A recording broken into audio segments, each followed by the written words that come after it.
Lapas Allah yang ditemukan warga ini berada di dinding tebing bekas galian runway Bandara Atung Bungsu yang berada di Dusun Mingkik, Kecamatan Dempo Selatan, Kota Pagar Alam.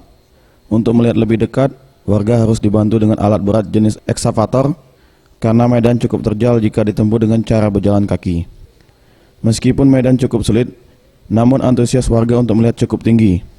Ditemukannya lapas Allah yang panjangnya sekitar 1 meter ini bermula dari salah seorang warga yang berfoto di lokasi ini saat beristirahat bekerja di lokasi. Menurut Ludi, setelah melihat hasil fotonya, terlihat ada sedikit keanehan yang berada di ponselnya itu, di mana terlihat huruf mirip lapas Allah yang berada di dinding tebing ini. Wudhu sebelum sholat asar, saya foto-foto lah di dinding tebing ini kan. Nah setelah saya buka, zoom, kok ada kelihatan lapas Allah. Nah jadi langsung didekatin, ternyata benar itu.